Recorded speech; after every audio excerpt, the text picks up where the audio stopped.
So we are here doing a 5 Diablo 4 tips, talking about leveling glyphs crazy fast so you can get that max power and start pushing the pit like crazy, crushing bosses, pushing the tormented bosses as well.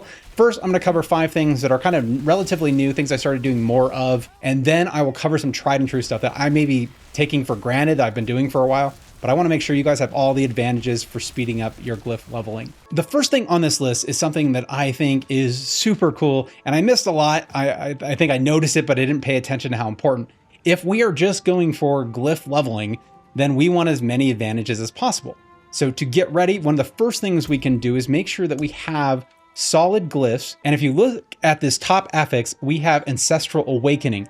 You earn 20% more glyph experience at the end of this dungeon. So obviously this is a great advantage when you're trying to speed up your glyph leveling. And so look for these, because we're going to get different bonuses. I kind of look for, because glyph is the name of the game for this when I'm pushing these in Nightmare Dungeons, or I'm looking for possibly more gold. But some people are taking like things like more like faster attacks or some other benefits, more critical strikes, and those can help with clearing and stuff. But I generally am trying to get either this one or some of the gold one right now, just because of what's going on in the season. Gold is crazy important, and I seem to run out all the damn time. So then the next thing that we want to do is going to take us over here, and we're going to look at tempering really quick, because there is some new advantages to tempering that can help us speed up our runs significantly. And that's when we come down to this mobility skill. Now, the mobility skill is something that you can temper on either amulets or boots. Those are the only two things. And they usually have some version that is for your class. They have 3 things that you can roll here. So it's either the teleport, the movement speed after elites, or movement speed in general. Because there's only 3 here, it might be easier to get the movement speed that I want, because that's ultimately what we're looking for. We want to put, if we can, we want to have movement speed on a amulet, even if it's a trade out. Like maybe you use it just for speed leveling, but you want to have an amulet that possibly has speed on it and then has one of these tempers on it. And then you do the same thing for your boots. This other one, it has 4. So for most part, though, I did notice that the specialty ones for the different classes generally had 4 usually. This one only has 3, so that's kind of nice. Does have a good opportunity. So roll this on your boots and your amulet. Have the speed increase already on your amulet. And for boots, even as a general rule, I would look to having a greater affix on my boots if I can. If I can, like right now I have, I switched out those boots because I actually have a unique that I want to put there. But I had a 27% increase in speed on my boots just because I had the greater affix. And then I had another like 9% for my tempering. But the movement speed does add up a lot because you're not worried about clearing, because you're not trying to get all the experience. You're trying to blitz through as fast as possible. So you're trying to hammer the pack and keep moving. You don't have to clear everything. You don't have to worry about it. As long as your build can kind of take it, and even if they kind of pile up behind you, you can turn around, just kill all of them. And that has a lot to do with the selection of the dungeon, and we'll talk about that in a little bit. The next thing we want to do, it's similar to the first thing, is any additional experience we can get is going to matter. So for any season, they have these season blessings, and then you have the different elements that you can speed up things. So right here, we're looking at the Urn of Nightmares, and you boost Paragon Glyph experience earned in Nightmare Dungeons. So we have a 20% by picking the right sigil that has the experience boost, and then we have another 20% here. That is pretty awesome. So now another big question is, if you want to kind of time it right for when you have enough power. So if you come in, there's people that are using the Nightmare Dungeons for leveling just in general, and then having the bonus of having their glyphs leveled at the same time. But that generally means that you're starting early and you're doing very low level glyphs. If we want to speed it up, and say you're one of those people that doesn't like Nightmare Dungeons, like I don't many times. I did enjoy them a lot more this season than I think I ever have. They just seem more rewarding. I don't exactly know why. But if you're not one of those people that enjoys it, waiting to a later level. And I've kind of found a good cap, like around about level 85, 85 or plus, 85 to 90. If you start there, I started as early as 80 and that wasn't bad, but 85 seems to be a good spot where I can get a very powerful build so that I can push to much higher levels in the Nightmare Dungeons, thus getting more glyph power for our glyph experience for each run. And I'm strong enough to just crush through those elements, so I'm not really worried about it. And that has helped a tremendous amount, because you get way more glyph experience if you can push into that 70 plus. And you also have the added benefit, if you start at least at like 45 plus, you are dropping all 925s in your nightmare dungeons. So if you're still kind of short on some of those, you can get up to speed very fast and keep pushing that level because your gear is coming online. But generally, yeah, you want the highest level that you can get for experience, but with the ability to clear those relatively fast. So if you're like really fast and have movement speed, but you're not clearing anything and they're clipping you like crazy, dying and running back from whatever the spawn point is not going to save you that much time. So we definitely want to kind of come in when we're powerful enough and we can get those high benefits for doing the nightmare dungeons as quickly as possible. So now when we are finally in the nightmare dungeons and we are running through them, we do want to avoid the things. So everything that we would kind of focus on for experience for our life or for our leveling, we don't want to actually do. So when you have a special event that shows up, those are amazing for experience for leveling. And if you want to, like if you run into one and you just want to do it, fine. But if for glyph, like just getting your glyph maximized and getting there up to levels 15 or 21 as fast as possible, avoid those. Avoid the cursed chest. Avoid the cursed shrines. The healing potions that start spawning monsters. Just if those come up, just keep running on. Because the idea is to finish all of the things as fast as possible. Whatever the objective is for this area of the nightmare dungeon, you want to quickly move past it. Now, another bonus thing is sometimes we run across is that we're just going to run in and we are going to end up having to do a sigil that has the kill all monsters. And a lot of times, like early on, it was kind of a pain in the butt because if you didn't clear and you left one guy way in the back, you'd have to run back. But they have done an excellent job. I think as long as you attack each pack as you go, kind of just target them and keep moving, the stragglers will be brought to you at the end. So even with those, you can dramatically speed up your time by not trying to clear everything. Hit the pack, hit it as hard as you can, run to the next pack, hit it as hard as you can, and keep moving through it. And you'll get to a place then finally at the very end. I don't know if there's a trigger for like once it's under a certain 15 or 20 or whatever it is, but there's a certain trigger and it brings everything from that area all to you at once. And as long as you are able to clear that very easily, then that is a major bonus. And then you're not trying to just catch every single individual monster, even if you don't get it in the first run. So we are now at the bonus portion of this whole thing. And so these are kind of tried and true things that I have used time and time again that have always helped me.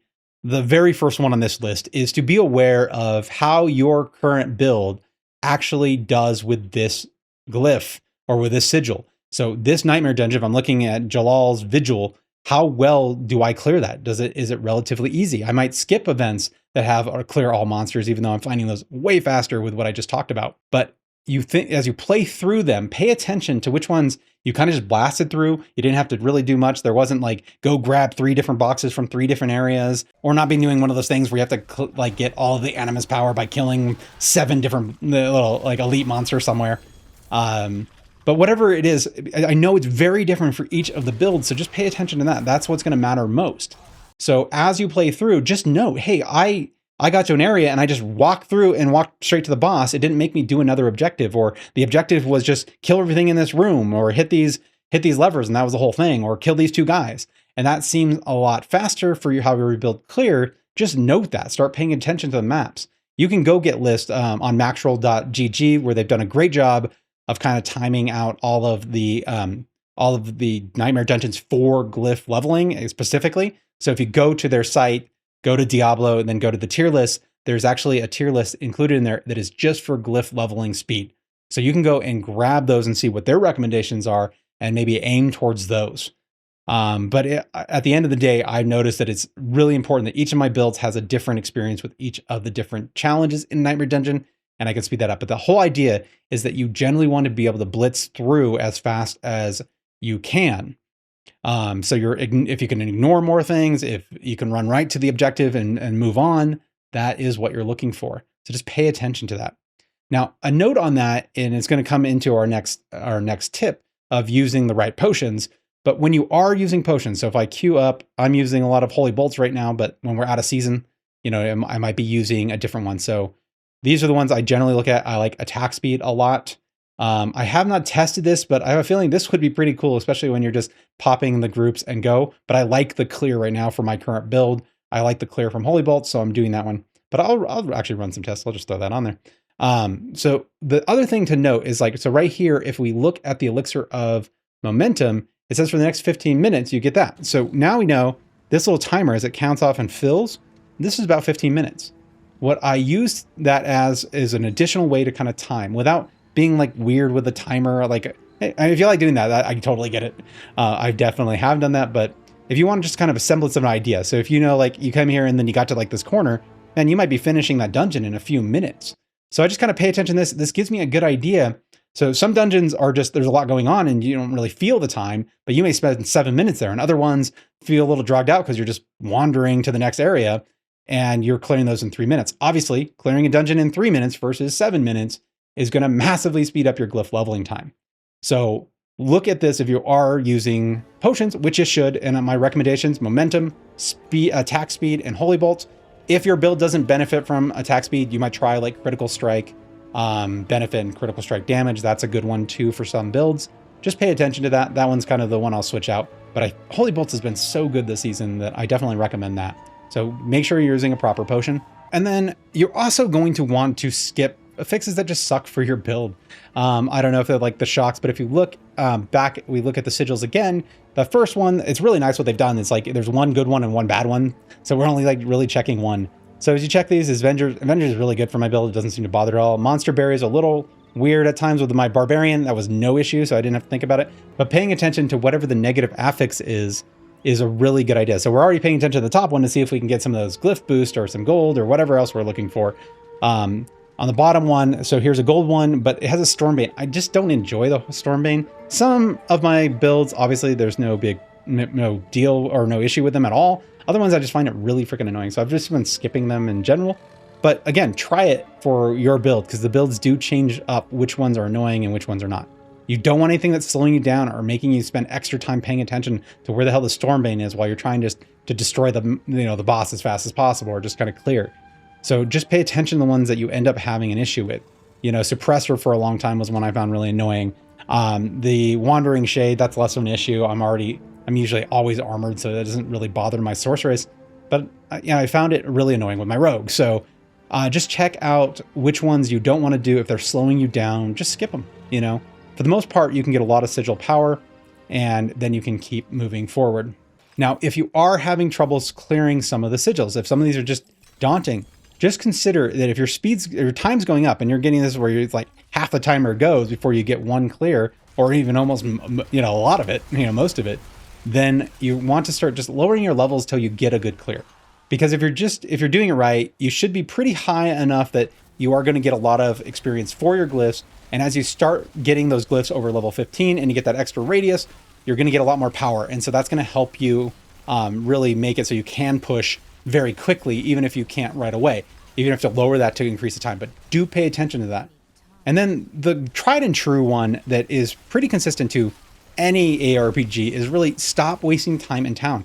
Anything that you're doing where you spend a lot of time in town or you do the whole circuit of town stuff every time you enter town is going to cost you way too much time. So it's like you have to add the time that you are spending in the dungeon and the time you spend between dungeons. That's your total time. So if you spend 3 minutes in the dungeon, but 5 minutes out, you're got an 8-minute clear time. And so do what you can. Like we're not getting as many drops. It's not crazy. It's not like our bag is full. I generally am picking up just legendaries and then I'm leaving them in my bag. And there's usually like 5 that I get in each run. So I can do like 6 runs just by clearing it, spending the points, grabbing whatever, then porting back and immediately loading another sigil. So definitely do that. Now, if you are out clearing for your sigils, you're trying to get to those level 15 or 21s, do not miss this video where I talk about my absolute favorite OP endgame tips. It'll help you a ton. Just blast through endgame.